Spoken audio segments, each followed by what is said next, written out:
para un préstamo, se rió mi hija Celina durante la cena de ese viernes. Sus palabras flotaron sobre la mesa como si estuviera contando una anécdota graciosa del trabajo. ¿Qué puede hacer usted, mamá? Mi yerno Gilberto se recostó en la silla, con esa sonrisa arrogante que siempre me revolvió el estómago. Ella ni siquiera puede pagar un abogado. Tomó un sorbo de vino, mi vino, de la botella que yo había comprado para esa cena. Con esa pensión miserable que recibe. El silencio que siguió fue denso. Celina me miraba con esos ojos que conocía desde que nació, esperando verme llorar, temblar, suplicar. Gilberto sonreía como si acabara de ganar algo. Yo tampoco dije nada. Solo tomé mi celular con manos que ya no temblaban como ellos esperaban, y envié un mensaje de texto a un número que tenía guardado bajo el nombre Equipo IR. 3 palabras. Inicien investigación fraude. Guardé el teléfono en el bolsillo de mi falda y seguí comiendo. Nadie notó nada. Nadie nunca notaba nada cuando se trataba de mí. Pero déjeme retroceder 3 semanas, porque esa cena no fue el principio. Fue el final de algo que yo había estado construyendo en silencio, mientras ellos creían que yo era demasiado vieja, demasiado tonta, demasiado insignificante para importar. Todo comenzó una mañana de martes, cuando abrí mi correo y encontré una carta del Banco Central. Al principio pensé que era publicidad, de esas que llegan todo el tiempo ofreciendo tarjetas de crédito que nunca voy a solicitar. Casi la tiré a la basura. Casi. Pero algo en el sobre me detuvo. Era demasiado formal. Demasiado oficial. Así que la abrí, y lo que leí me heló la sangre de una forma que no había sentido en años. Estimada señora Chávez, le informamos que su solicitud de préstamo personal por la cantidad de $55,000 ha sido aprobada. Los fondos serán depositados en la cuenta bancaria registrada dentro de 48 horas hábiles. Me senté despacio en la silla de la cocina. Leí la carta 3 veces. 4. 5. Mis manos no temblaban todavía. Eso vendría después, cuando la rabia reemplazara la incredulidad. Yo no había solicitado ningún préstamo. No había pisado ese banco en 2 años. No necesitaba $55,000, y aunque los necesitara, jamás los pediría prestados a mi edad. Tengo 67 años. ¿Qué banco en su sano juicio me prestaría esa cantidad? ¿Y para pagarla en cuánto tiempo? ¿10 años? ¿20? Yo estaría muerta antes de terminar de pagar algo así. Pero alguien había usado mi nombre. Alguien había falsificado mi firma.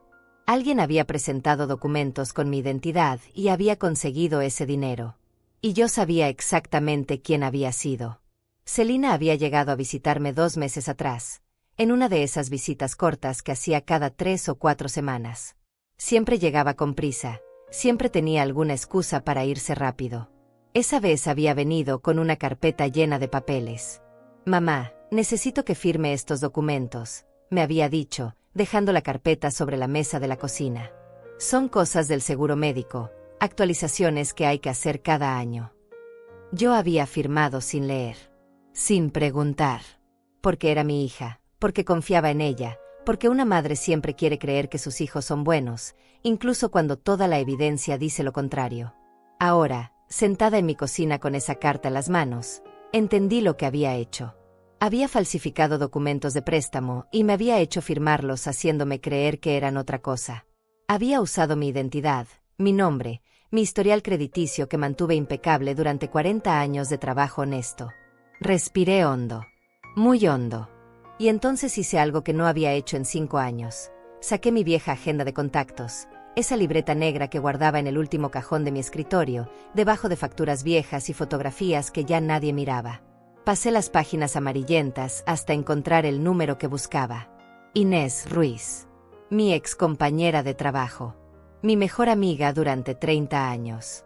La única persona en el mundo que sabía exactamente quién era yo antes de convertirme en esta vieja invisible que mi familia creía que podían pisotear.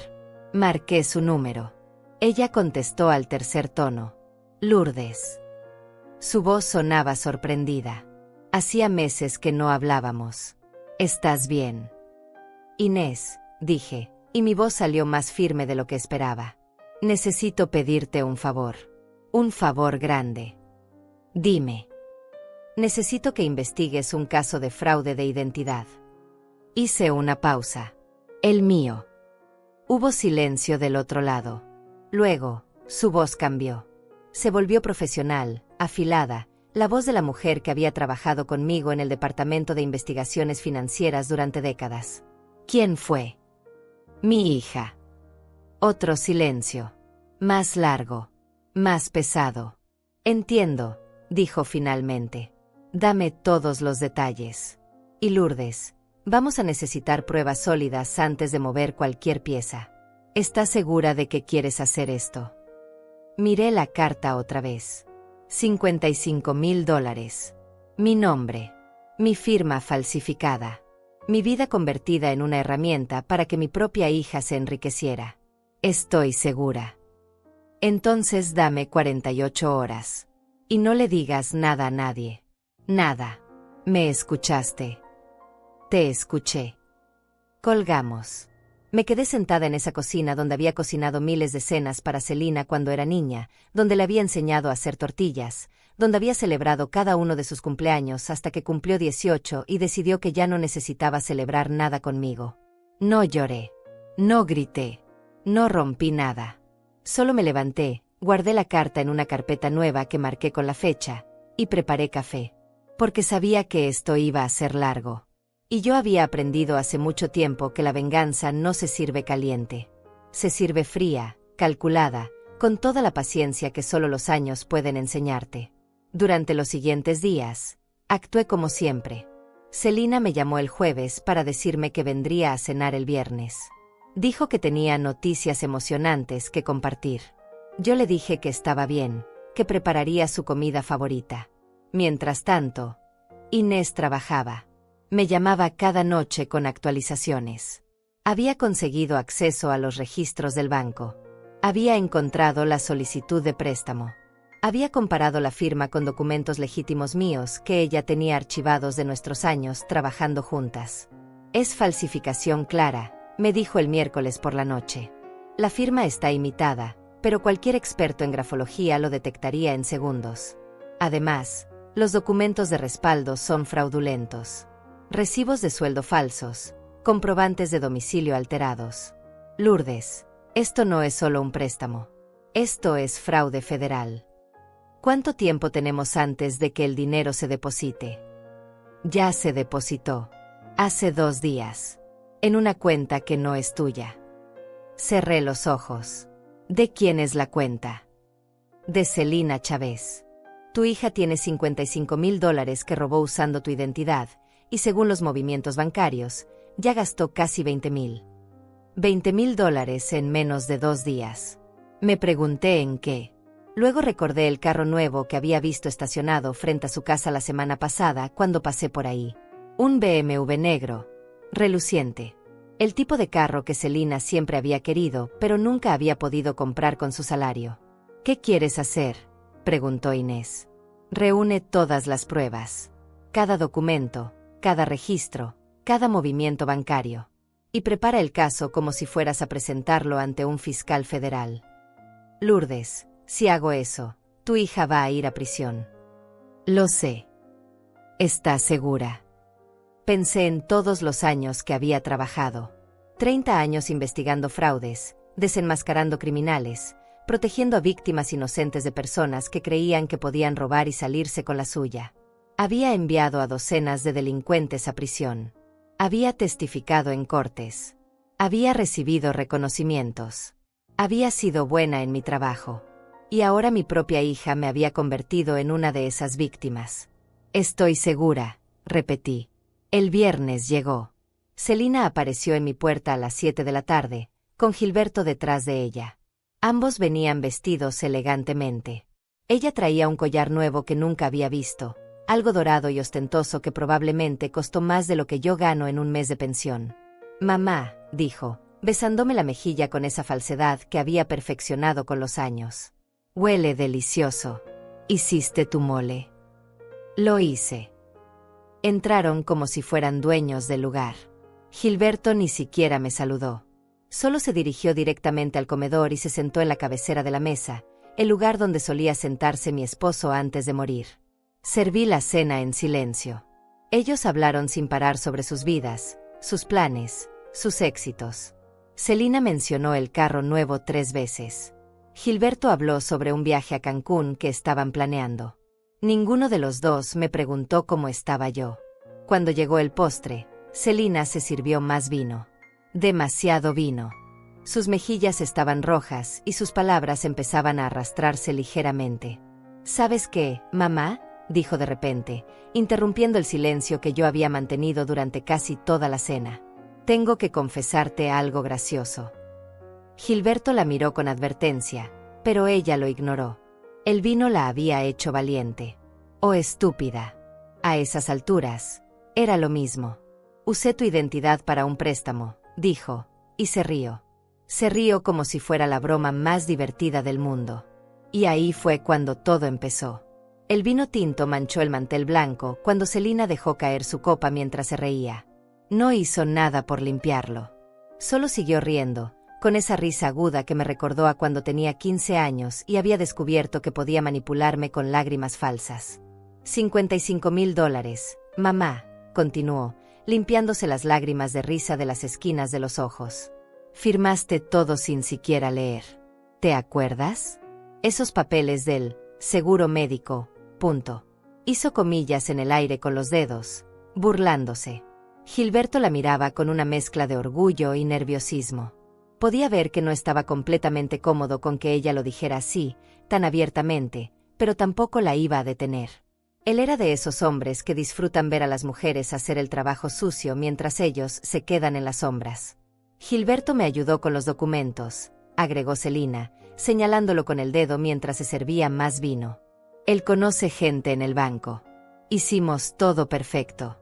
Recibos de sueldo, comprobantes, todo. Incluso pusimos que ganabas $3,000 al mes. Se rió otra vez. Como si alguna vez hubieras ganado eso en tu vida. Me quedé quieta. Mis manos descansaban sobre mi regazo, debajo de la mesa donde ellos no podían verlas. Mis dedos encontraron mi teléfono en el bolsillo de mi falda. ¿Y sabes qué es lo mejor? Celina se inclinó hacia adelante, con los codos sobre la mesa, acercándose a mí como si fuera a compartir un secreto íntimo. Que no hay nada que puedas hacer al respecto. Absolutamente nada, confirmó Gilberto, hablando por primera vez en varios minutos.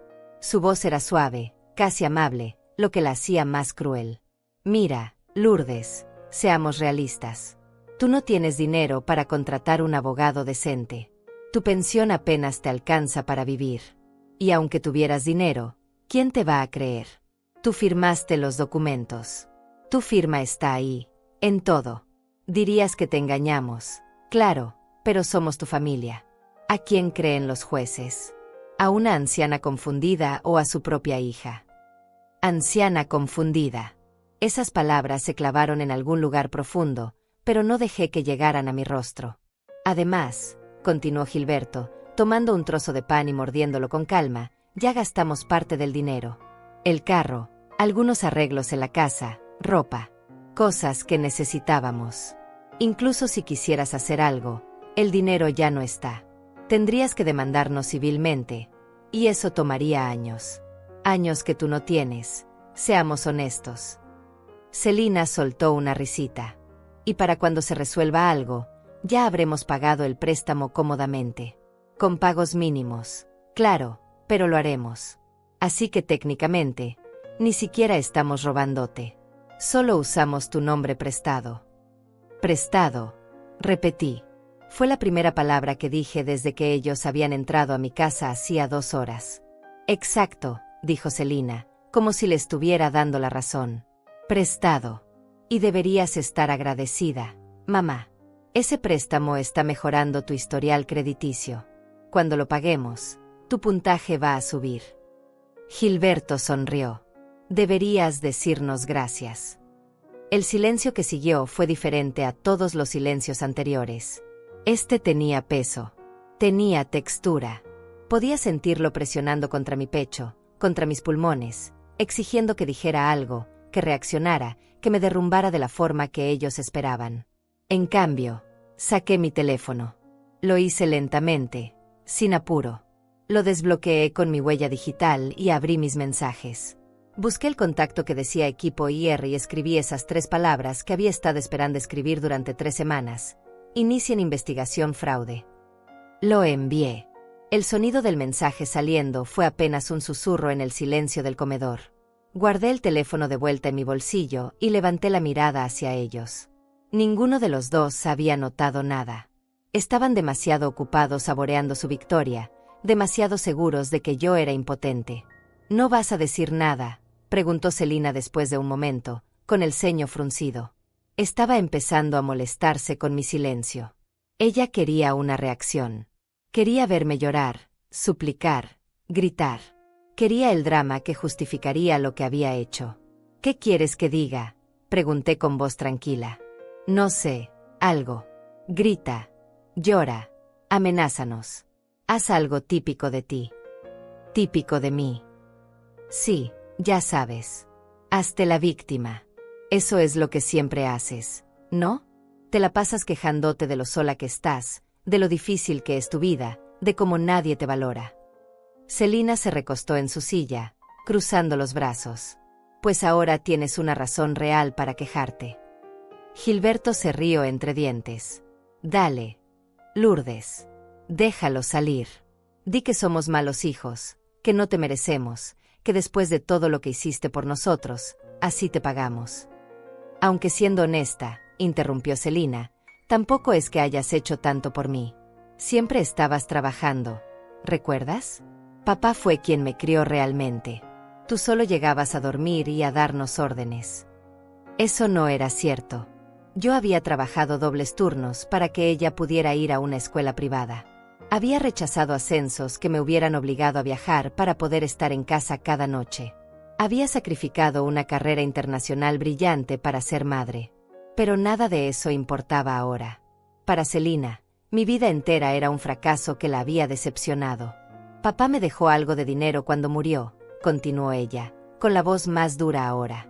Pero tú lo gastaste todo en su funeral. Un funeral ridículamente caro, por cierto. Ataúd de caoba, flores importadas, esa lápida enorme con su foto grabada. ¿Para qué? Está muerto. No puede verlo. Él se lo merecía, dije. ¿Él se lo merecía? ¿Y yo qué? Yo soy tu hija. Estoy viva. Tengo necesidades reales, ahora, no cuando esté muerta y enterrada. Pero nunca pensaste en eso, ¿verdad? Gilberto asintió, como si Selina estuviera diciendo algo profundamente sabio. Es egoísmo generacional, Lourdes. Ustedes, los viejos, siempre pensando en su generación, en su época, en sus valores. Nunca entienden lo difícil que es para nosotros ahora. La economía está destruida. Los trabajos no pagan nada. Las casas cuestan el triple de lo que costaban cuando tú compraste esta. Así que sí, dijo Selina, golpeando la mesa con la palma de la mano, tomé el préstamo a tu nombre. Y lo volveré a hacer si necesito más dinero. Porque tú tuviste tu oportunidad de ayudarme cuando yo te lo pedí hace 2 años. ¿Te acuerdas? Cuando mi negocio estaba quebrando y necesitaba $20,000 para salvarlo. Te lo pedí de rodillas, mamá. Y tú dijiste que no.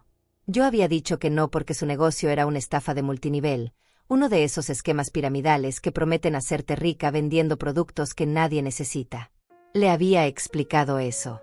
Le había mostrado artículos, estadísticas, testimonios de personas que habían perdido todo en esos sistemas. Pero ella no había querido escuchar. Dijiste que no querías habilitar mis malas decisiones, continuó Selina, imitando mi voz de forma cruel. Bueno, pues ahora yo tomé mi propia decisión. Y tú la vas a habilitar de todos modos, quieras o no.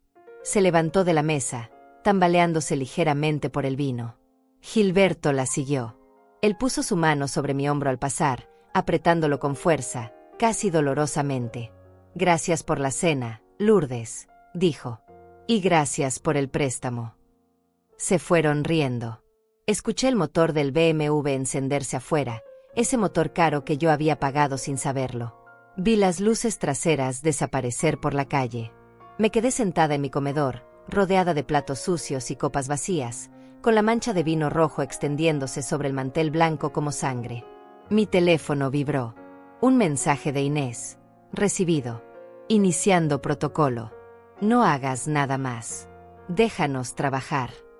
No respondí. Solo apagué las luces del comedor y caminé hacia mi habitación. Me acosté completamente vestida y miré el techo en la oscuridad. 30 años. Había trabajado 30 años en el Departamento de Investigaciones Financieras.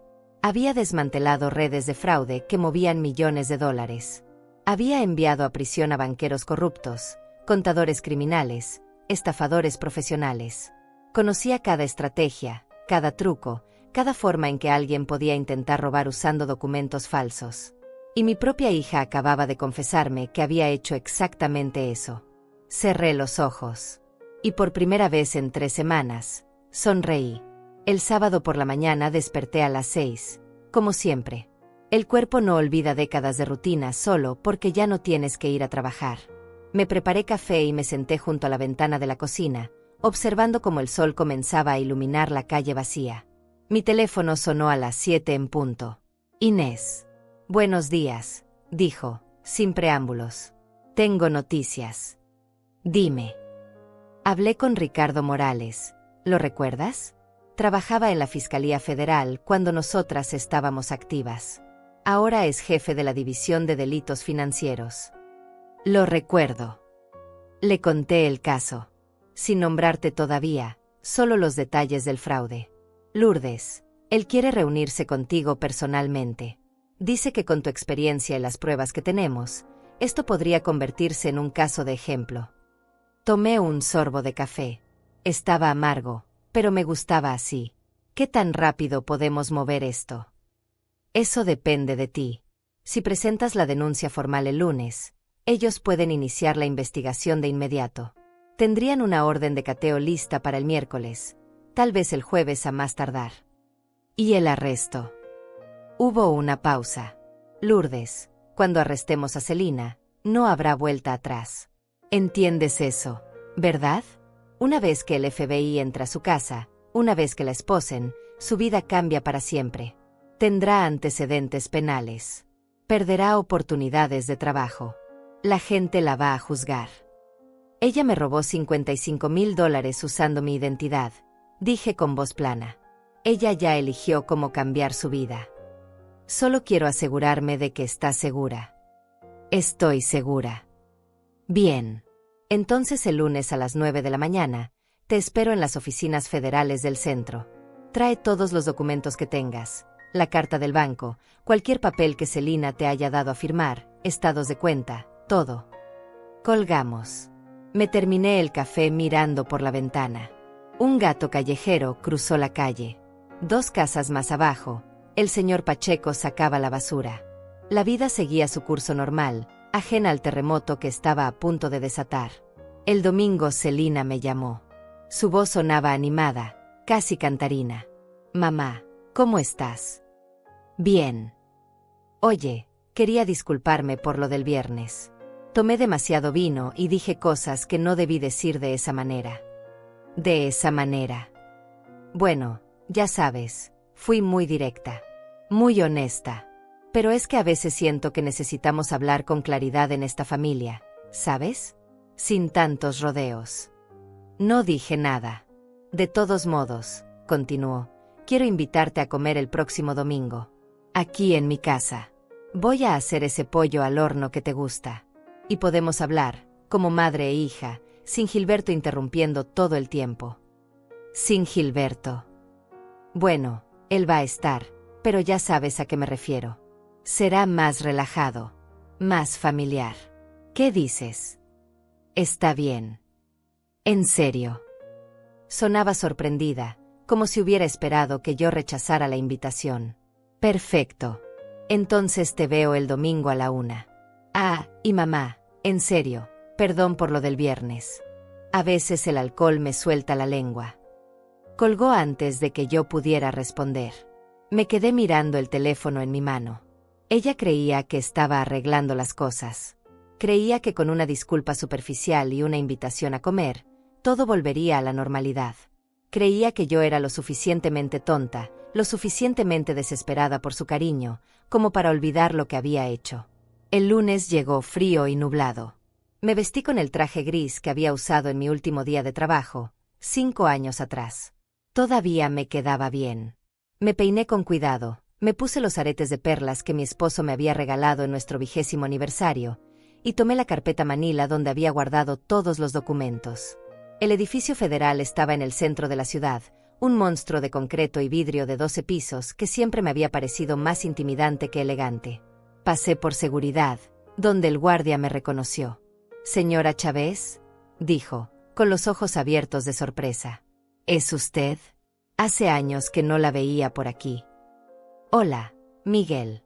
«Sí, soy yo». Volvió al trabajo. «No, vine a reportar un crimen». Su expresión cambió. Me dejó pasar sin más preguntas. Inés me esperaba en el 3er piso, frente a las oficinas de la fiscalía. Se veía igual que siempre, cabello corto, lentes rectangulares, traje oscuro impecable. Nos abrazamos brevemente. «Ricardo ya está adentro», dijo.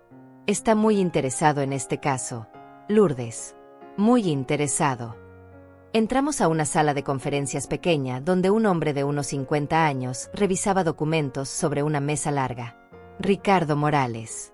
Lo había visto quizás 3 veces en mi vida, siempre en contextos profesionales, siempre de pasada. Levantó la mirada cuando entramos y sonrió. «Lourdes Chávez. La leyenda en persona». «No soy ninguna leyenda». «Claro que lo es. Usted desmanteló la red de fraude hipotecario más grande de la década pasada. Puso a 7 banqueros tras las rejas. Recuperó casi $200 millones para las víctimas». Se levantó y me extendió la mano. «Es un honor trabajar con usted, aunque sea en circunstancias tan personales». Nos sentamos. Durante la siguiente hora, revisamos cada documento. La carta del banco. Los papeles que Celina me había hecho firmar bajo engaños. Los estados de cuenta que Inés había conseguido, mostrando cómo el dinero había sido depositado en la cuenta de mi hija y gastado en cuestión de días. Las facturas del BMW, de las joyas, de los muebles nuevos que había comprado. Ricardo tomaba notas meticulosamente. Hacía preguntas específicas, técnicas, del tipo que solo alguien con experiencia en fraude financiero haría. «¿Ella sabe que usted descubrió el fraude?», preguntó en un momento. «Sí.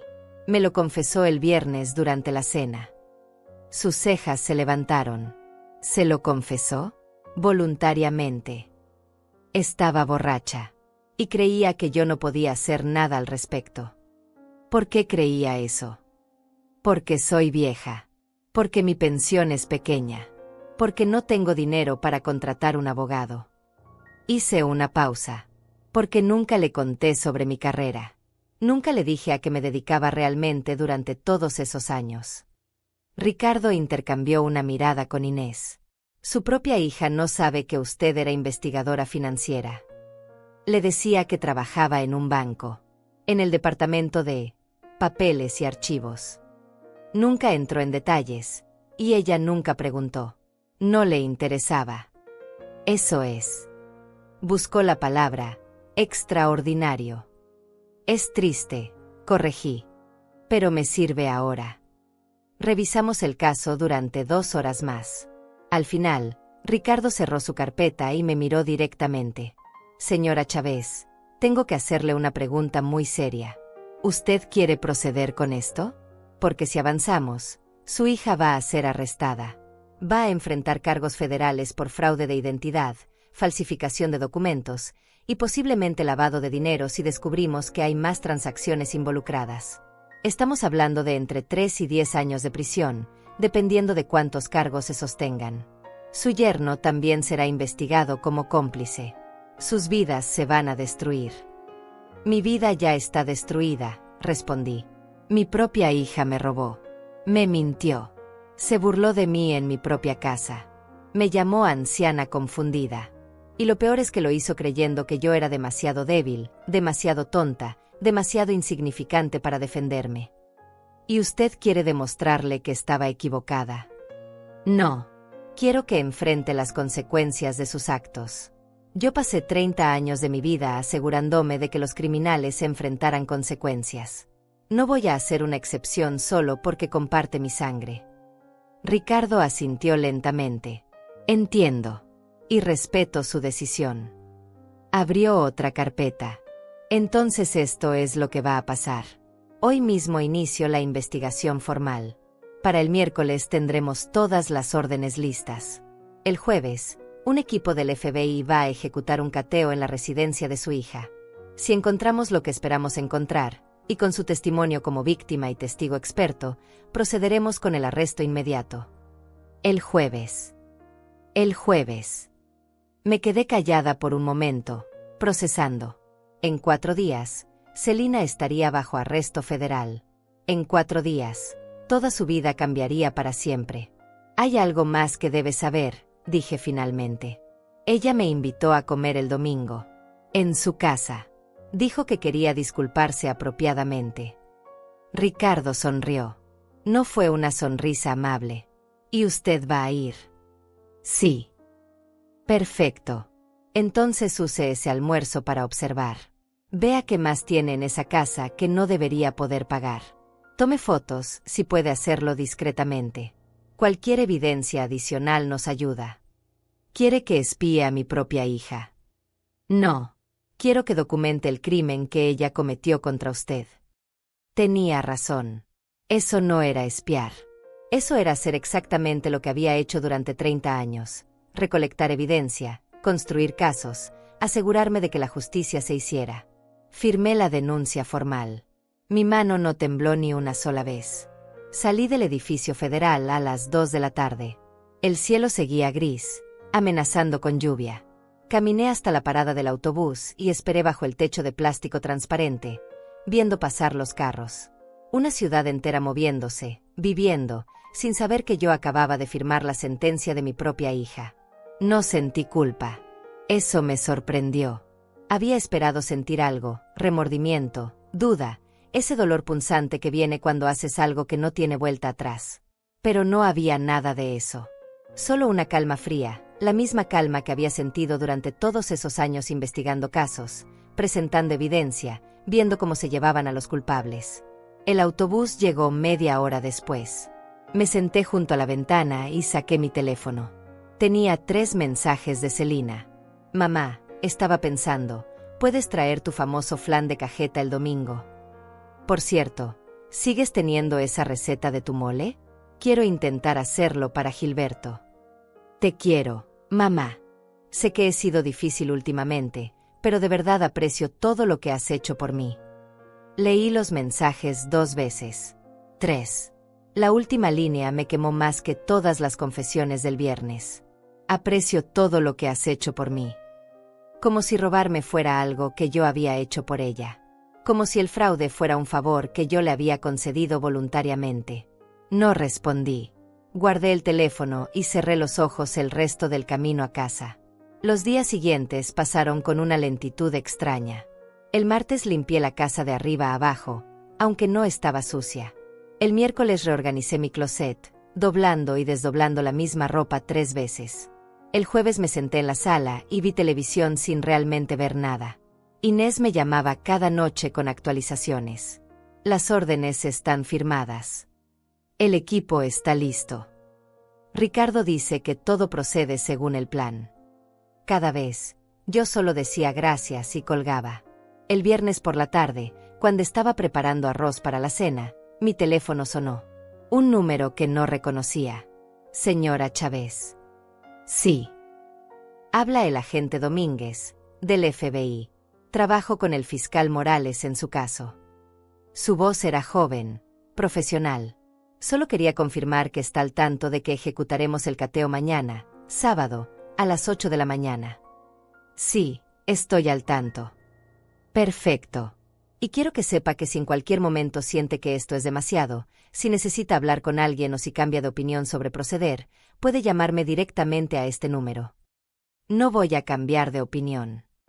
Entiendo. Solo quería ofrecerle la opción. Hizo una pausa. Señora Chávez, sé que esto no es fácil.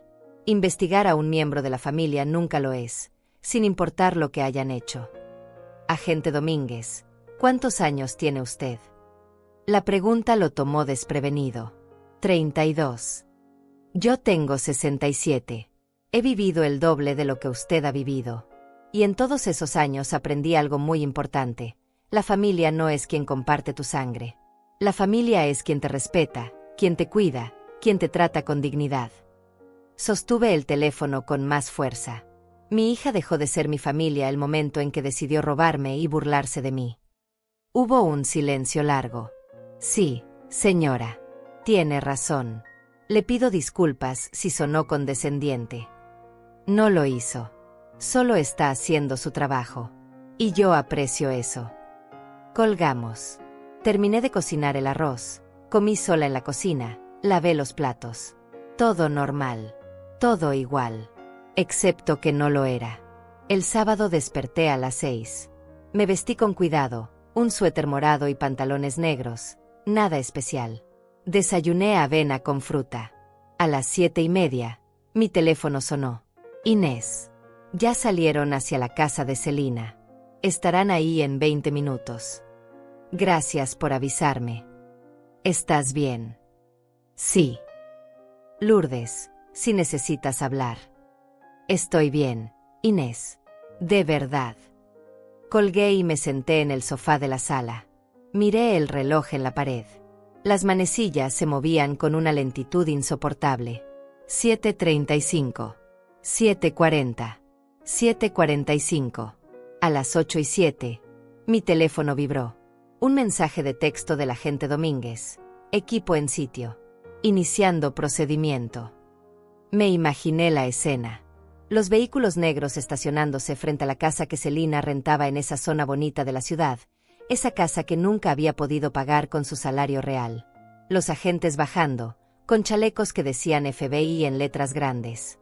Los vecinos asomándose por las ventanas, susurrando, sacando sus teléfonos para grabar. Celina abriendo la puerta, todavía en pijama probablemente, con el cabello despeinado y cara de confusión. Viendo las identificaciones. Escuchando las palabras orden de cateo e investigación federal de fraude. La confusión convirtiéndose en shock. El shock convirtiéndose en miedo. A las 8:50, otro mensaje. Evidencia asegurada. Sujeto en custodia para interrogatorio. Sujeto.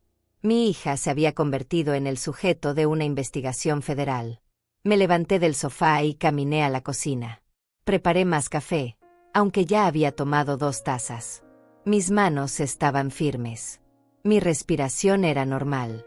Por fuera, estaba completamente calmada. Por dentro, algo vibraba. No era satisfacción exactamente. No era alegría. Era algo más profundo, más oscuro. Era la sensación de que después de 5 años de ser invisible, después de décadas de ser subestimada, después de toda una vida de ser vista como menos, finalmente estaba recordándole al mundo quién era realmente. A las 9:30, Inés llamó. La tienen en interrogatorio, dijo sin saludar. Se desmoronó en menos de 10 minutos. Confesó todo. El préstamo, la falsificación, cómo te engañó para que firmaras. También confesó que usó tu información para abrir 2 tarjetas de crédito que tú no sabes que existen. Me senté. 2 tarjetas de crédito. Sí. Una con un límite de $15,000 y otra de $10,000. Ambas están al máximo. Eso es otros $25,000 en deuda que ella puso a tu nombre. $80,000. No 55. $80,000 que mi hija había robado usando mi identidad. ¿Y Gilberto? Pregunté. Lo arrestaron hace 20 minutos. Él intentó huir por la puerta trasera cuando vio a los agentes. No llegó muy lejos. Inés hizo una pausa. Lourdes, él es abogado. Sabía exactamente lo que estaban haciendo y lo ilegal que era. Su participación lo hace cómplice directo. Va a perder su licencia y probablemente enfrente más tiempo de prisión que Celina. Bien. Bien. Sí, bien. Él me llamó anciana confundida. Dijo que nadie me creería, que yo no tenía recursos para defenderme. Mi voz salió más dura de lo que esperaba. Ahora va a aprender que subestimar a alguien por su edad es el error más estúpido que puede cometer. Inés no dijo nada por un momento. Luego, Ricardo quiere que vayas a declarar el lunes. Tu testimonio como víctima y como experta en fraude va a ser fundamental para el caso.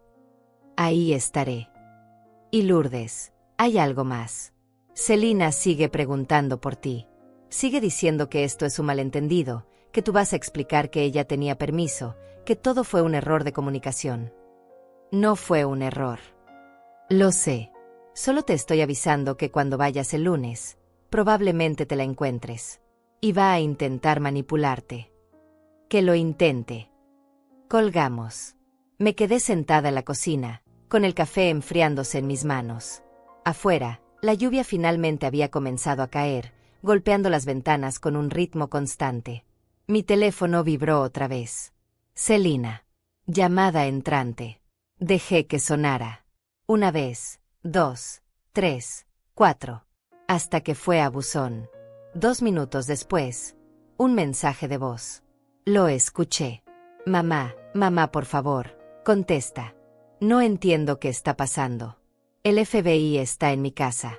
Dicen que cometí fraude, que usé tu identidad. Yo les dije que tú sabías, que tú me diste permiso, pero no me creen. Mamá, necesito que hables con ellos. Necesito que les digas que esto fue un malentendido. Por favor, mamá, por favor. Su voz se quebraba al final. Estaba llorando. Llorando de verdad esta vez, no las lágrimas falsas que había usado durante años para manipularme. Borré el mensaje. El domingo llegó con un cielo despejado, irónico después de la tormenta del día anterior. Me desperté temprano como siempre y me quedé en la cama mirando el techo, pensando en que se suponía que debía estar preparándome para ir a comer a casa de Celina. Para ese almuerzo de disculpas que ella había planeado, sin saber que para ese momento ya estaría bajo custodia federal. Mi teléfono había sonado 43 veces el sábado. Celina, Gilberto, números desconocidos que probablemente eran abogados que ellos habían contratado. No contesté ninguno. Ni siquiera escuché los mensajes de voz después del primero. A las 10 de la mañana, Inés llegó a mi casa sin avisar. Traía café y pan dulce de la panadería que solíamos visitar cuando trabajábamos juntas. Pensé que necesitarías compañía, dijo cuando abrí la puerta. No discutí. La dejé entrar y nos sentamos en la cocina como habíamos hecho cientos de veces antes, cuando aún éramos jóvenes y el mundo parecía más simple. Ricardo me pidió que viniera a hablar contigo, confesó después de tomar su primer sorbo de café. Está preocupado. ¿Por qué? Porque dice que estás demasiado calmada. Que no es normal que una madre esté tan tranquila después de hacer arrestar a su propia hija. ¿Y qué quiere? ¿Que llore? ¿Que me arrepienta? No. Solo quiere asegurarse de que entiendas que esto ya no tiene vuelta atrás. Que una vez que declares el lunes, una vez que tu testimonio quede registrado, Celina va a ir a prisión. No hay acuerdos, no hay perdones, no hay segunda oportunidad. Lo entiendo perfectamente. Inés me miró por un largo momento. ¿Sabes qué es lo que más me sorprende de todo esto? ¿Qué? Que no me sorprende para nada. Durante todos los años que trabajamos juntas, vi cómo manejabas los casos. Nunca dejabas que las emociones interfirieran con la evidencia. Nunca te importó si el criminal era rico o pobre, poderoso o débil, hombre o mujer. Si cometían el crimen, tú los perseguías hasta el final. Se recostó en su silla. Y ahora estás haciendo exactamente lo mismo. Porque para ti, un crimen es un crimen, sin importar quién lo cometa. Así es. ¿Ni siquiera una parte de ti se pregunta si está siendo demasiado dura? Si tal vez podrías perdonarla. Dejé mi taza sobre la mesa con cuidado. Inés, ella no me robó $55,000 en un momento de desesperación. No vino a mí llorando, explicando que tenía una emergencia, pidiéndome ayuda. Ella planeó esto. Falsificó documentos. Me mintió en mi cara. Me hizo firmar papeles bajo engaños. Y luego, cuando tuvo el dinero, se sentó en mi comedor y se burló de mí. Me llamó anciana confundida. Dijo que yo era demasiado estúpida para hacer algo al respecto. Lo sé. Entonces, ¿por qué estás aquí preguntándome si debería perdonarla? No estoy diciendo que debas perdonarla. Solo quiero asegurarme de que lo que estás haciendo es lo que realmente quieres. Porque en el momento en que subas a ese estrado el lunes, en el momento en que cuentes lo que ella hizo, vas a perder a tu hija para siempre. Incluso si algún día sale de prisión, incluso si algún día trata de reconstruir su vida, ella nunca te va a perdonar por esto. Yo nunca la voy a perdonar por lo que me hizo. Inés asintió lentamente. Entonces está segura. Completamente segura. Se terminó su café y se levantó para irse. En la puerta, se dio vuelta. ¿Sabes lo que dijo Celina durante el interrogatorio? Cuando finalmente entendió que esto era real, que no podía mentir para salir de esto, que su propia madre la había entregado. ¿Qué dijo? Dijo, ella siempre fue así. Siempre puso su trabajo antes que yo. Siempre le importaron más sus casos que su propia familia. Y ahora me está tratando como si fuera uno de sus criminales en lugar de su hija. Inés me miró directo a los ojos. Tiene razón. La pregunta me golpeó más fuerte de lo que esperaba. No porque dudara de mi decisión, sino porque había verdad en las palabras de Celina. Yo había elegido mi carrera muchas veces. Había perdido recitales escolares por estar en tribunales. Había cancelado cumpleaños por perseguir evidencia. Había dejado que mi esposo se encargara de la crianza mientras yo cazaba criminales. Tal vez, admití finalmente. Tal vez siempre fui mejor investigadora que madre. Pero eso no le da derecho a robarme. Y definitivamente no le da derecho a burlarse de mí por ello. Inés puso su mano sobre mi hombro. No, no se lo da. Solo espero que cuando todo esto termine, encuentres paz con tu decisión. Después de que se fue, me quedé parada en la puerta, viendo su carro alejarse. La casa estaba demasiado silenciosa. Demasiado vacía. Caminé hasta el estudio donde había pasado tantas noches revisando casos, estudiando evidencia, construyendo argumentos. Los archiveros todavía estaban ahí, llenos de viejos reportes y documentos que nunca me había molestado en tirar. En el fondo del último cajón encontré mi antigua identificación del Departamento de Investigaciones Financieras. La foto era de hace 15 años. Yo tenía 52, el cabello todavía completamente negro, sin las canas que ahora dominaban. Mis ojos se veían más duros en esa foto, más afilados. La mirada de alguien que había visto demasiadas mentiras, demasiados engaños. Guardé la identificación en mi bolso. La llevaría conmigo el lunes, aunque ya no era válida. Era un recordatorio de quién había sido, de quien seguía siendo debajo de esta apariencia de anciana inofensiva. El resto del domingo lo pasé preparándome. Saqué mi mejor traje, el negro que había usado en los juicios más importantes. Lo mandé a la tintorería Express.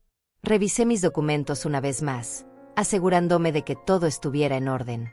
Ensayé mentalmente mi testimonio, anticipando las preguntas que el fiscal haría y las que la defensa intentaría usar para desacreditarme. Porque eso era lo que Celina no entendía. Ella pensaba que me había ganado con su plan. Pensaba que había sido más lista que yo. Pero ella nunca había visto esta parte de mí. Nunca me había visto en una sala de juicio, desmantelando las coartadas de criminales que se creían intocables. Nunca había presenciado cómo yo convertía mentiras complejas en verdades simples que cualquier jurado podía entender. Mañana, por primera vez en su vida, Celina iba a conocer a la verdadera Lourdes Chávez. No a la madre que ella había ignorado durante décadas. No a la anciana que ella había despreciado. Sino a la investigadora que había enviado a docenas de criminales a prisión. Y esta vez, el criminal era ella. A las 9 de la noche, mi teléfono sonó otra vez. Un número desconocido. Esta vez contesté. Señora Chávez. Era una voz de mujer, joven, nerviosa. Habla la abogada Mendoza. Represento a su hija Celina en el caso federal en su contra. No tengo nada que hablar con usted. Por favor, espere. Solo necesito 5 minutos. Su hija está destrozada. Está en una celda de detención federal, aterrada, sin entender cómo llegó a esto. Me pidió que la llamara, que le suplicara que por favor reconsidere su testimonio. No hay nada que reconsiderar. Señora Chávez, entiendo que está enojada. Tiene todo el derecho de estarlo. Pero piense en su nieta. La pequeña Sofía tiene solo 7 años. Si Celina va a prisión, esa niña va a crecer sin madre. Realmente quiere eso para ella. Sofía. Mi nieta. La niña que veía tal vez 3 veces al año porque Celina siempre tenía excusas para no traerla a visitarme. La niña que apenas me conocía porque su madre había decidido que yo no era lo suficientemente importante para formar parte de su vida. Mi nieta va a estar mejor sin una madre que le enseñe que está bien robar y mentir, dije con voz plana. Por favor, señora Chávez. No vuelva a llamarme. Si tiene algo que decir, dígalo en la corte. Colgué. El teléfono cayó sobre la mesa con un ruido seco que resonó en la casa vacía. Me fui a dormir temprano esa noche. Y por primera vez en semanas, dormí profundamente, sin sueños, sin interrupciones. Mañana comenzaba el acto final. El lunes amaneció frío. Me vestí con el traje negro recién planchado, me recogí el cabello en un moño bajo, y me puse los aretes de perlas. Frente al espejo, por un momento vi a la mujer que había sido, la investigadora que entraba a salas de juntas llenas de abogados caros y los hacía sudar con solo hacer las preguntas correctas. Llegué al edificio federal a las 8:30. Ricardo Morales me esperaba en el vestíbulo, acompañado del agente Domínguez y 2 personas más que me presentó como parte del equipo fiscal. Señora Chávez, buenos días, dijo Ricardo, estrechando mi mano. ¿Está lista? Lista. Bien. Antes de entrar, quiero que sepa que la defensa va a intentar pintarla como una madre vengativa. Van a sugerir que esto es un malentendido familiar que se salió de control. Van a insinuar que usted está exagerando porque está resentida con su hija. Que lo intenten. Ricardo sonrió levemente. Esa es la actitud que necesitamos. Recuerde, usted no es solo la víctima aquí. Usted es una experta en fraude financiero con 30 años de experiencia. Su testimonio tiene peso doble. Subimos al 6º piso, donde estaba la sala de audiencias. Afuera, sentada en una banca con esposas en las muñecas, estaba Celina. Se veía terrible. El cabello sin lavar, ojeras profundas, la ropa arrugada. Cuando me vio, sus ojos se iluminaron con algo que podría haber sido esperanza o desesperación. Era difícil distinguir. Mamá, dijo, intentando levantarse, pero la guardia a su lado la detuvo. Mamá, por favor. Necesito hablar contigo. Necesito explicarte. Pasé de largo sin detenerme. Escuché su voz quebrarse detrás de mí, llamándome, suplicando, pero no me di vuelta. Dentro de la sala, el juez ya estaba en su lugar. Era una mujer de unos 60 años, cabello gris corto, expresión severa. Me senté en la sección designada para testigos mientras Ricardo preparaba sus documentos. Trajeron a Celina. Las esposas le colgaban pesadas de las muñecas. Se sentó junto a su abogada, la misma mujer joven que me había llamado el domingo. Celina me miraba fijamente, con esos ojos que conocía tan bien, suplicantes, buscando alguna señal de que yo iba a salvarla como había hecho tantas veces antes en su vida. Pero esta vez no había salvación. Esta vez había consecuencias. El juez golpeó su martillo. Corte en sesión. Caso número 2025 FR 8847. Estados Unidos contra Celina Chávez y Gilberto Torres. Cargos de fraude de identidad, falsificación de documentos y obtención fraudulenta de crédito. Miró hacia Ricardo. Fiscal, llame a su primer testigo. La fiscalía llama a Lourdes Chávez. Me levanté y caminé hacia el estrado. La secretaria me hizo jurar decir la verdad.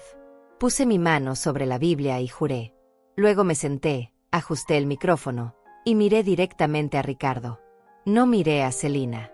No una sola vez. Señora Chávez, ¿puede decirle a la corte cuál es su relación con la acusada? Es mi hija. Y puede explicar a la corte qué sucedió el pasado mes de septiembre.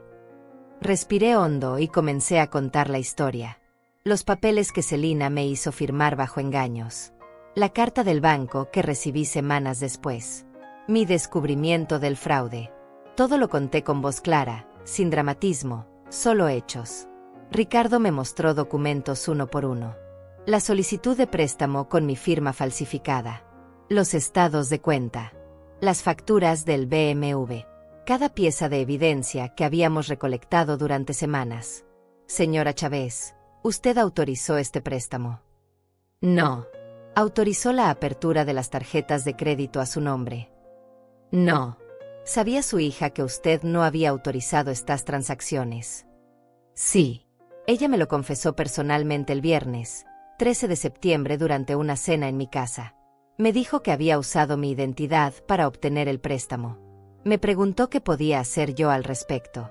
Su esposo, Gilberto Torres, me dijo que yo ni siquiera podía pagar un abogado para defenderme. Un murmullo recorrió la sala.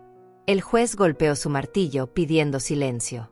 ¿Y qué hizo usted cuando su hija le confesó esto? Envié un mensaje de texto a mi excompañera de trabajo, Inés Ruiz, quien mantiene contactos en investigaciones federales.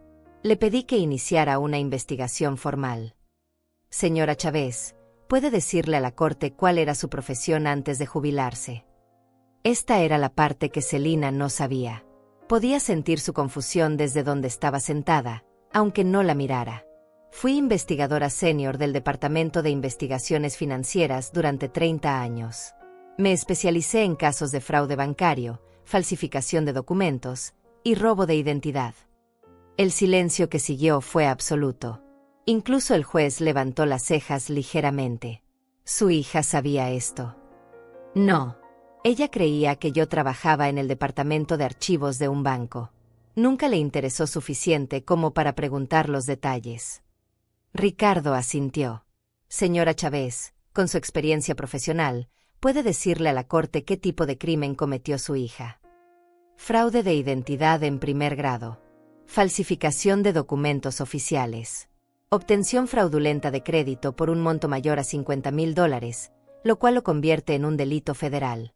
Dependiendo de cuántas transacciones más descubra la investigación, podría también haber lavado de dinero. ¿Y cuál es la pena típica para estos crímenes?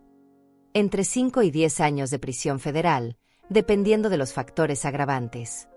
Celina hizo un ruido ahogado. Por primera vez, miré hacia ella.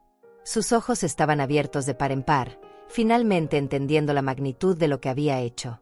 Finalmente entendiendo quién era yo realmente. ¿Factores agravantes?, preguntó Ricardo. Sí. Por ejemplo, el hecho de que la víctima sea un familiar vulnerable. Una persona mayor. Alguien que debería poder confiar en su propia familia. Hice una pausa. También el hecho de que la acusada no mostró remordimiento. De hecho, se burló de mí cuando me confesó el crimen. ¿Tiene algo más que agregar, señora Chávez? Miré directamente a Celina por primera vez desde que había comenzado mi testimonio. Ella tenía lágrimas corriendo por sus mejillas, negando con la cabeza, moviendo los labios sin sonido. Solo esto, dije. Durante 30 años de mi carrera, perseguí a criminales que creían que eran más inteligentes que el sistema. Que creían que podían robar, mentir y salirse con la suya porque sus víctimas eran débiles, viejas o vulnerables. Y cada vez, sin falta, esos criminales terminaban exactamente donde merecían estar, tras las rejas. Sostuve la mirada de Celina. Mi hija no es diferente a cualquiera de ellos. Ella cometió un crimen. Y debe enfrentar las consecuencias. Ricardo asintió. Sin más preguntas, su señoría. La abogada de Celina se levantó para el contrainterrogatorio. Era joven, tal vez 30 años, con el nerviosismo de alguien que sabe que ya perdió el caso antes de empezar. Señora Chávez, ¿usted ama a su hija? La pregunta me tomó por sorpresa, pero no dejé que se notara.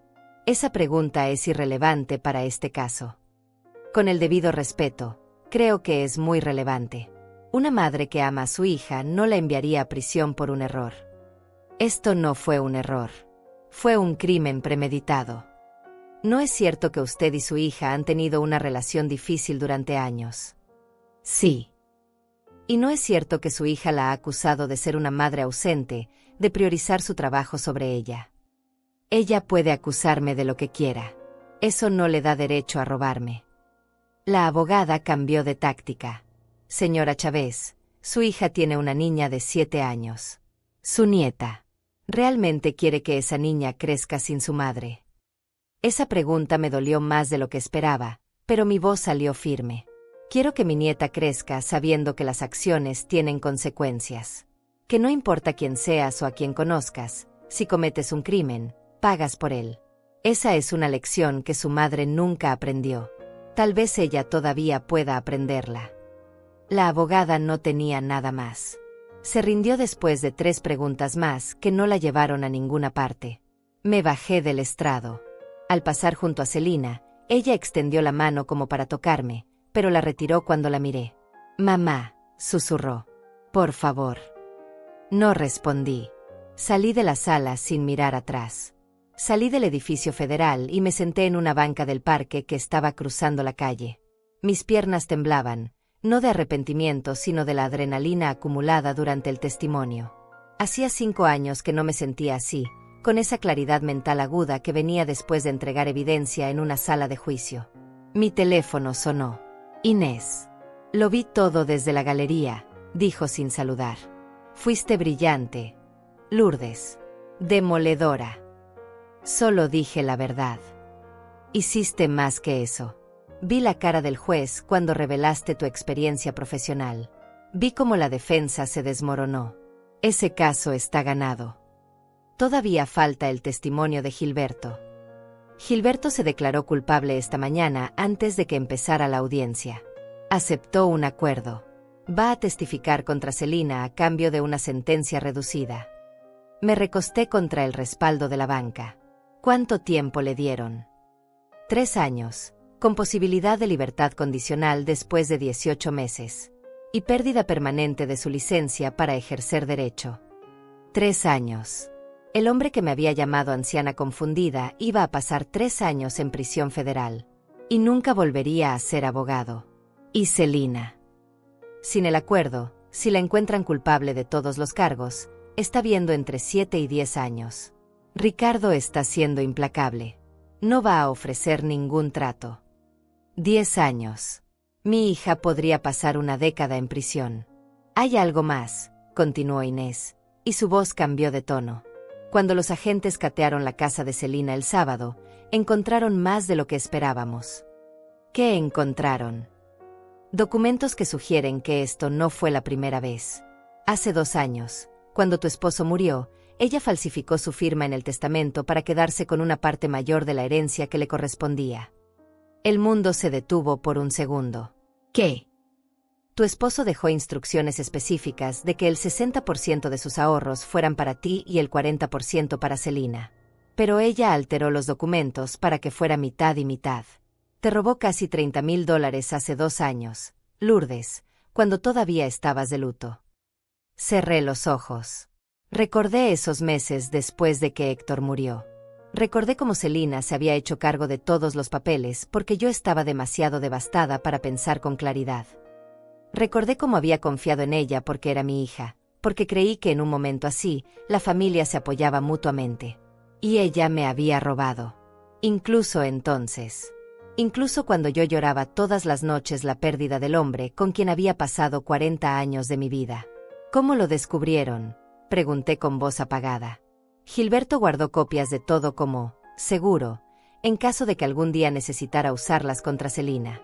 Encontraron los documentos originales del testamento y los alterados. La firma de Héctor fue falsificada tan mal que cualquier experto lo detectaría. Ricardo lo sabe.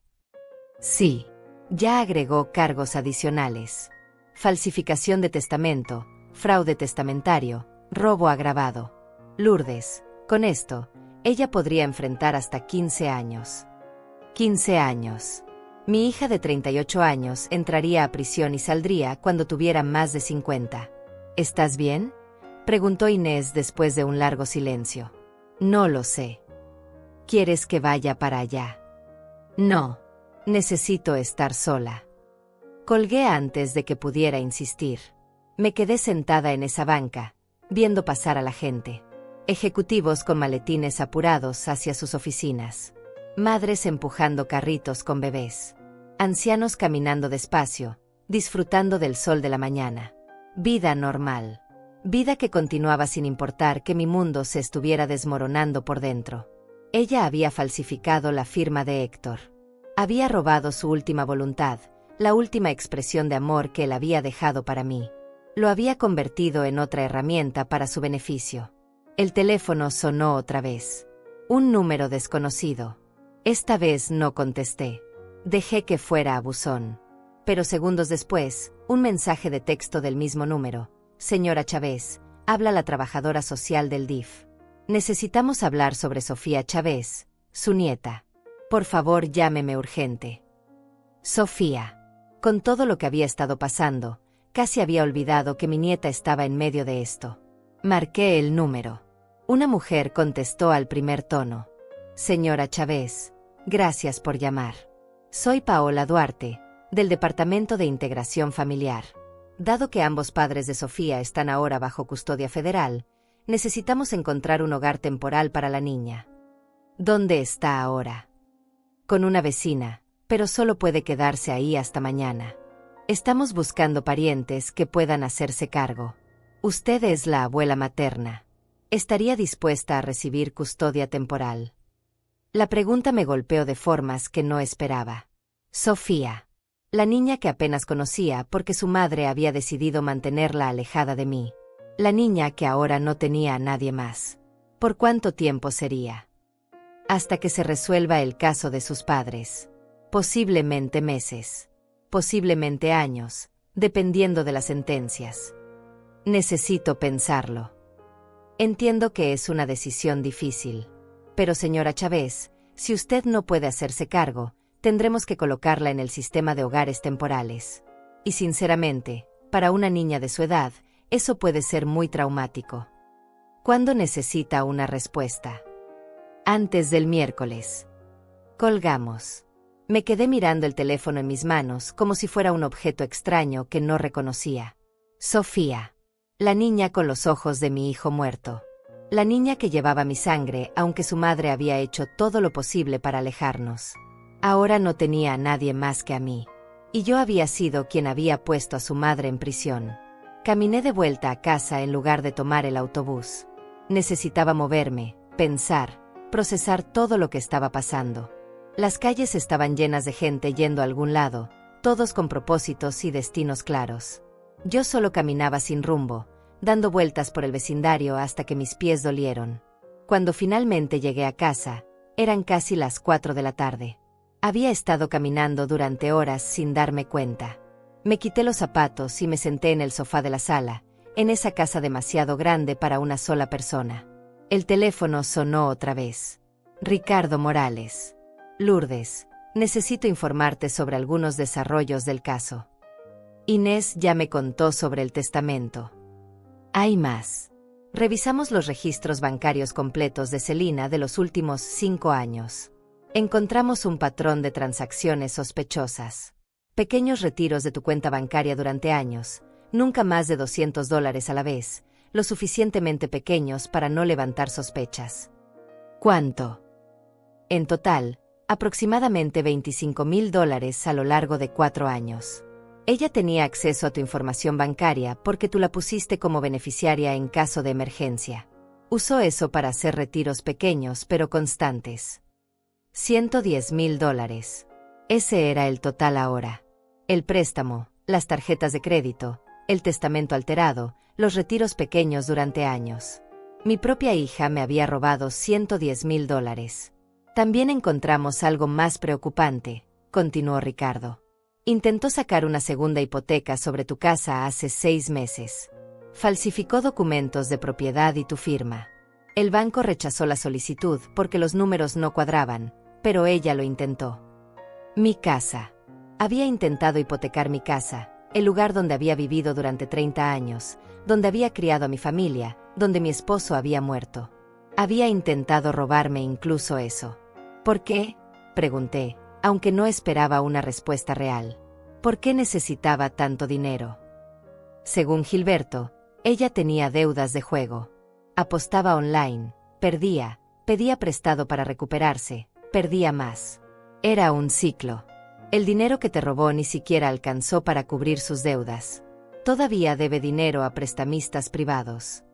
Deudas de juego. Mi hija era ludópata y yo ni siquiera lo sabía.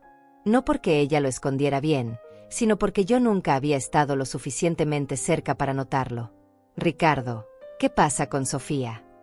Servicios Sociales la va a colocar en custodia temporal. Si quieres quedarte con ella, Tienes prioridad como familiar directo. ¿Y si Selina va a prisión? Por años. Entonces tú puedes solicitar custodia permanente. O ella puede ser adoptada por otra familia si decides que no puedes hacerte cargo. Adoptada. Mi nieta, dada a extraños porque su madre era una criminal y su abuela era quien la había puesto en prisión. Necesito tiempo para pensar, dije. Lo entiendo. Pero Lourdes, piénsalo rápido. Esa niña ya perdió a sus padres de facto. No la hagas perder también a su abuela. Colgó. Me quedé sentada en el sofá hasta que oscureció, sin encender las luces, sin moverme, pensando en una niña de 7 años que no entendía por qué su mundo se había desmoronado de repente.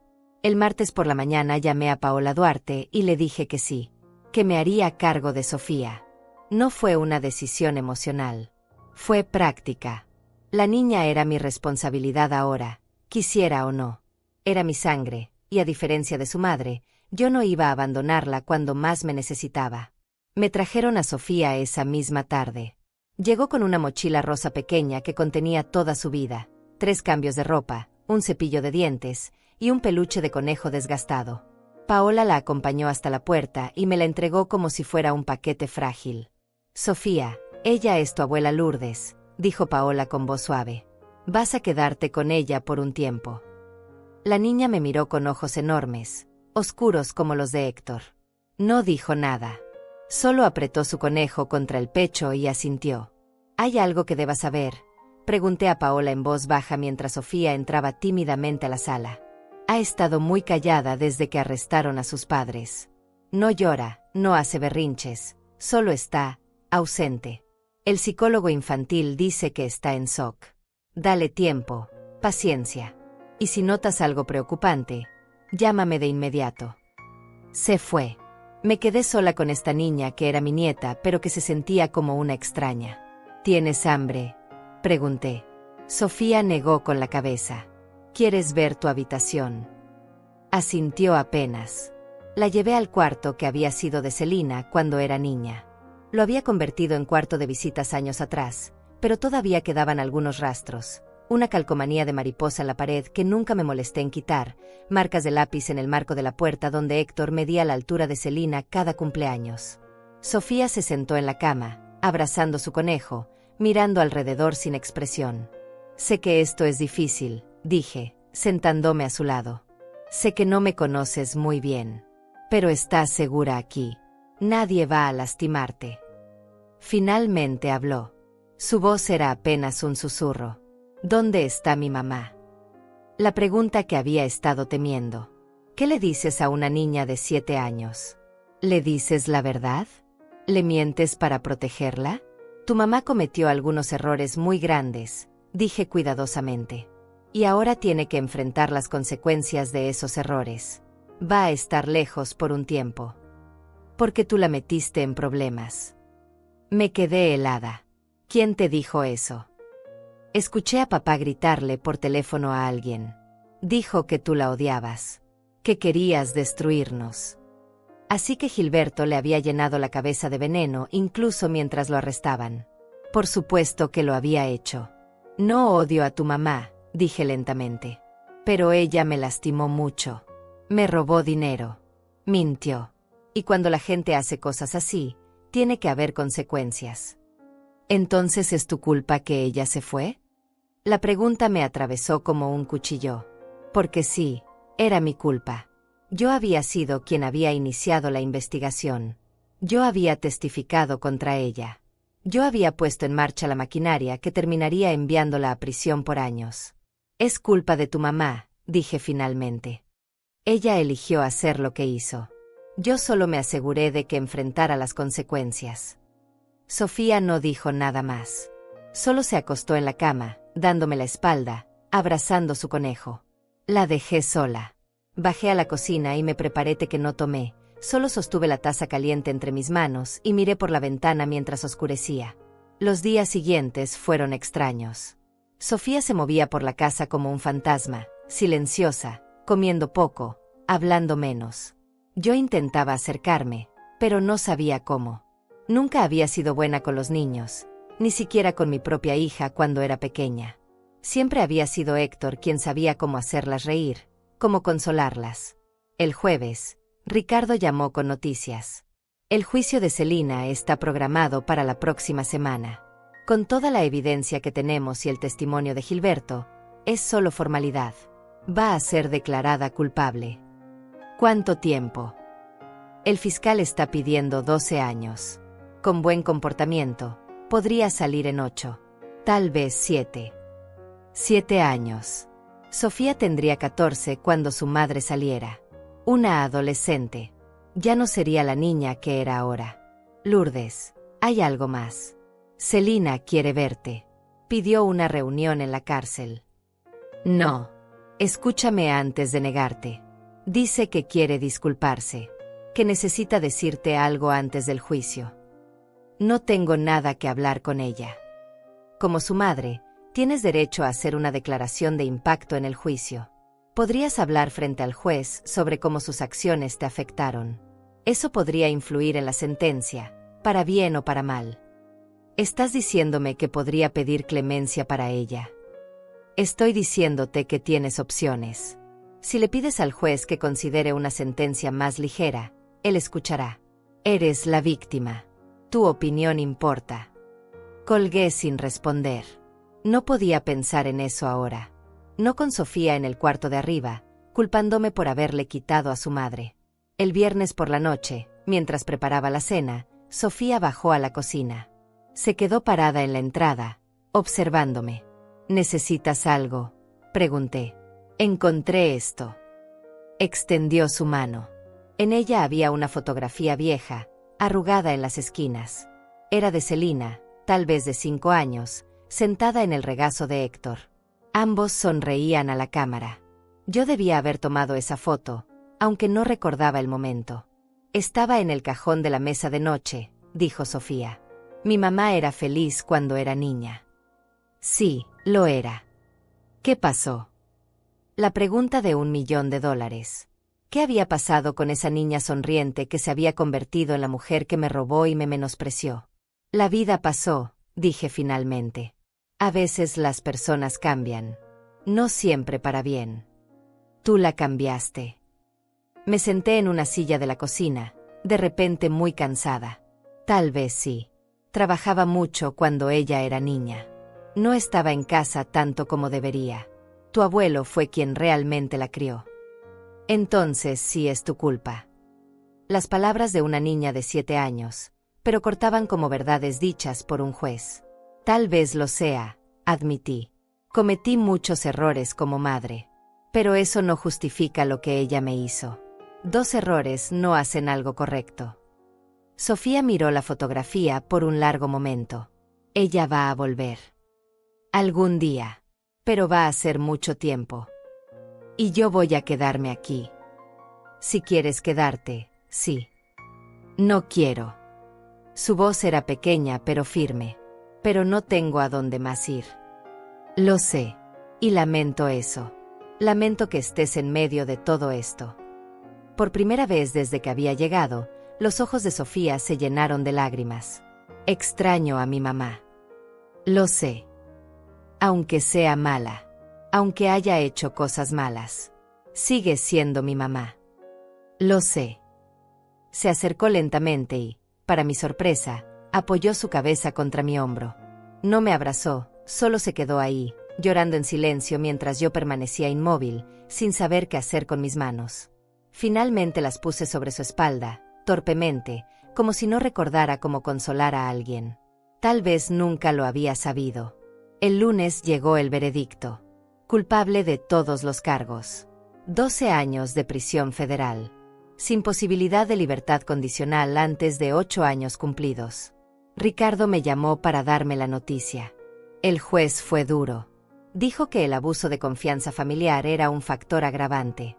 Que robar a tu propia madre anciana era particularmente despreciable. Anciana. Esa palabra otra vez. Pero esta vez dicha para protegerme en lugar de menospreciarme. ¿Cómo reaccionó Celina? Se derrumbó. Gritó, lloró, tuvo que ser sacada de la sala. Seguía gritando tu nombre. Dile a mi mamá que lo siento. Dile que no quise hacerlo. Pero sí había querido. Había planeado cada paso. Había celebrado su victoria en mi cara. Había llamado anciana confundida y se había reído de mí. El arrepentimiento que sentía ahora no era por lo que había hecho. Era por haber sido atrapada. Sofía está conmigo, dije. Voy a solicitar custodia permanente. Es lo mejor. Esa niña necesita estabilidad. ¿Y Celina? ¿Qué va a pasar con ella ahora? La van a transferir a una prisión federal femenina en el estado. Podrás visitarla si quieres. O no. La decisión es tuya. Colgué y me quedé sentada en mi cocina, en la misma silla donde había leído esa primera carta del banco hacía meses. Todo había cambiado desde entonces. Y nada había cambiado. Arriba, escuché los pasos suaves de Sofía caminando por el pasillo. Mi nieta. Mi responsabilidad ahora. La hija que había perdido por una prisión. La nieta que había ganado por consecuencia. No estaba segura de cuál pesaba más. Han pasado 6 meses desde el juicio. La casa ya no se siente tan vacía como antes, aunque el silencio sigue siendo diferente. Es un silencio compartido ahora, el de una niña que está aprendiendo a vivir sin sus padres y el de una anciana que está aprendiendo a ser abuela cuando ya creía que ese capítulo nunca llegaría. Sofía va a la escuela todas las mañanas. Yo la llevo caminando, tomadas de la mano, aunque al principio ella se resistía a tocarme. Ahora lo hace sin pensarlo, como si siempre hubiera sido así. Sus calificaciones son buenas. La maestra dice que es callada pero atenta, que tiene problemas para hacer amigos pero que está mejorando. Por las tardes hacemos la tarea juntas en la mesa de la cocina. Yo le ayudo con matemáticas. Ella me enseña cosas de la computadora que yo nunca entendí. A veces me habla de su mamá. A veces no. Yo nunca inicio el tema, pero tampoco lo evito cuando ella lo menciona. ¿Crees que mi mamá piensa en mí? Me preguntó hace 2 semanas mientras comíamos. Estoy segura de que sí. ¿Crees que está arrepentida? Creo que está arrepentida de haber sido atrapada. Si está arrepentida de lo que hizo, eso solo ella lo sabe. Sofía asimiló eso en silencio, masticando su comida lentamente. ¿Tú estás arrepentida? ¿De qué? De haberla metido en la cárcel. La pregunta que me había hecho a mí misma cientos de veces en estos meses. En las noches cuando no podía dormir. En las mañanas cuando veía a Sofía desayunar con esa tristeza callada en los ojos. No, respondí finalmente. No me arrepiento. Ella cometió un crimen. Varios crímenes. Y yo me aseguré de que enfrentara las consecuencias. Si no lo hubiera hecho, habría seguido robándome. Habría intentado quedarse con esta casa. Habría destruido todo lo que tu abuelo y yo construimos durante 40 años. Pero ahora yo no tengo mamá. Lo sé. Y lamento eso. Pero tú tienes que entender algo, Sofía. Tu mamá tomó decisiones que sabía que eran malas. Ella sabía lo que podía pasar si la atrapaban. Y aún así lo hizo. Eso no es culpa mía. Es culpa de ella. La niña me miró por un largo momento con esos ojos que se parecían tanto a los de Héctor. La señorita Paola dice que algún día voy a entenderlo mejor. Probablemente tengas que crecer un poco más para eso. Cuando tenga tu edad. Me hizo sonreír a pesar de todo. Tal vez un poco antes. Recibí una carta de Celina hace 3 semanas. Llegó en un sobre blanco institucional con el sello de la prisión federal. La dejé sobre la mesa de la cocina durante 2 días sin abrirla. Sofía la miraba cada vez que pasaba, pero nunca preguntó. Finalmente la abrí una noche cuando Sofía ya dormía. La letra de Celina era apretada, nerviosa, llenando cada centímetro del papel como si tuviera miedo de quedarse sin espacio. Mamá, sé que no tengo derecho a pedirte nada. Sé que probablemente odies esta carta antes de terminar de leerla. Pero necesito decirte algunas cosas. Aquí, en la cárcel, tengo mucho tiempo para pensar. Para recordar.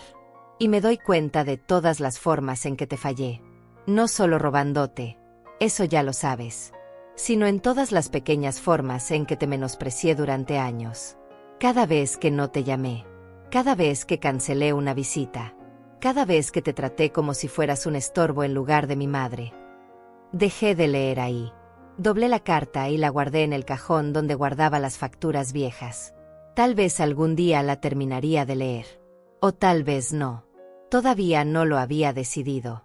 Inés viene a visitarnos cada 2 semanas. Trae postres de la panadería y se sienta con Sofía, contándole historias sobre cuando yo era joven, cuando resolvía casos imposibles, cuando era más que solo una abuela. Tu abuela era la investigadora más temida del departamento, le dijo la semana pasada. Los criminales se ponían nerviosos cuando sabían que Lourdes Chávez estaba en su caso, porque sabían que ella no se rendiría hasta encontrar la verdad. Sofía me miró diferente después de eso, con algo parecido al respeto, o tal vez solo curiosidad. ¿Por qué nunca me contaste eso?, preguntó cuando Inés se fue. Porque dejó de importar cuando me jubilé. O eso pensaba. ¿Y ahora? Todavía piensas que no importa. Ahora sé que algunas cosas nunca dejan de importar. Como saber quién eres. Como no dejar que nadie te menosprecie solo porque eres vieja. No eres tan vieja, dijo Sofía, y casi sonó como un cumplido. El mes pasado finalmente visité a Celina. No porque ella lo pidiera, ya no me importaban sus peticiones, sino porque Sofía me preguntó si podía enviarle un dibujo que había hecho en la escuela. Y me di cuenta de que, aunque yo había cerrado esa puerta, Sofía todavía tenía derecho a mantener la suya entreabierta. La sala de visitas de la prisión olía a desinfectante y desesperación. Celina apareció del otro lado del vidrio, más delgada, con el cabello más corto, sin maquillaje. Se veía más vieja de lo que era. La cárcel hace eso. Levantó el teléfono de su lado. Yo levanté el mío. Mamá. Su voz se quebró inmediatamente. Gracias por venir. No dije nada. Solo la miré. ¿Cómo está Sofía? Está bien. Adaptándose. ¿Puedo verla? No. Por favor, mamá. Es mi hija. Necesito verla. Y ella necesitaba una madre que no fuera una criminal. No siempre conseguimos lo que necesitamos. Celina cerró los ojos. Cuando los abrió, tenían lágrimas. Cada día pienso en lo estúpida que fui, en todo lo que tiré a la basura. Mi libertad, mi hija, mi relación contigo. No perdiste tu relación conmigo cuando cometiste el fraude. La perdiste cuando te burlaste de mí por ello. Cuando me llamaste anciana confundida. Cuando me dijiste que yo no podía hacer nada al respecto. Lo sé. Y si pudiera retroceder. Pero no puedes. Y aquí estamos. ¿Alguna vez vas a perdonarme? La pregunta flotó entre nosotras a través del vidrio grueso que nos separaba. Pensé en todas las razones por las que no debería. En los $80,000. En el testamento falsificado de Héctor. En años de pequeños robos que pensó que nunca descubriría. En la forma en que se rió de mí en mi propia casa. No lo sé, dije finalmente. Pregúntame en 8 años cuando salgas. Me levanté para irme. Mamá, espera. Su voz era urgente. ¿Puedes decirle algo a Sofía de mi parte? ¿Qué? Que lo siento. Que ella no tiene la culpa de nada de esto. Que su mamá fue una idiota que arruinó todo. Hizo una pausa. Y que tiene suerte de tenerte a ti. No respondí. Solo colgué el teléfono y salí de ahí sin mirar atrás. Hoy es sábado. Sofía y yo estamos horneando galletas, algo que Héctor solía hacer con Celina cuando era niña. La cocina huele a canela y azúcar. Sofía tiene harina en la nariz y está sonriendo, una sonrisa real que no veía desde hace meses. Abuela, dice de repente, ¿crees que cuando sea grande voy a ser como mi mamá? La pregunta me detiene en seco. Dejo el rodillo y la miro directamente. No. No si tú no quieres serlo. ¿Cómo puedo estar segura? Tomando mejores decisiones. Siendo honesta. Tratando a la gente con respeto, especialmente a la gente que te ama. Toco su mejilla suavemente. Y recordando que las acciones tienen consecuencias. Siempre. Como las que tuvo mi mamá. Exactamente como las que tuvo tu mamá. Seguimos horneando. La tarde pasa despacio, cálida, normal. Por la ventana veo a los vecinos pasar. La vida continúa, como siempre lo hace. Me miro en el reflejo del vidrio. Una mujer de 67 años, con el cabello más gris que negro, con líneas en la cara que cuentan historias de años vividos. Podría parecer solo una abuela más, horneando galletas con su nieta un sábado por la tarde. Pero yo sé quién soy. Y ahora mi hija también lo sabe. Lo aprendió de la forma más dura posible. Ellos creyeron que yo era demasiado vieja para importar, demasiado débil para pelear, demasiado insignificante para vengarme. Descubrieron que la edad no es debilidad, que los años traen paciencia, experiencia, contactos, conocimiento, que subestimar a una mujer mayor es el error más peligroso que alguien puede cometer. Porque nosotras hemos vivido suficiente para saber exactamente qué hacer cuando nos atacan. Y tenemos suficiente experiencia para hacerlo bien. Sofía me pregunta si puede decorar su galleta con chispas de colores. Le digo que sí. Ella sonríe y se pone a trabajar, concentrada, feliz en este momento simple. Y yo me doy cuenta de que tal vez, al final, no perdí una hija. Gané algo mejor, dignidad, justicia, y una segunda oportunidad de criar a alguien de la forma correcta. Esta vez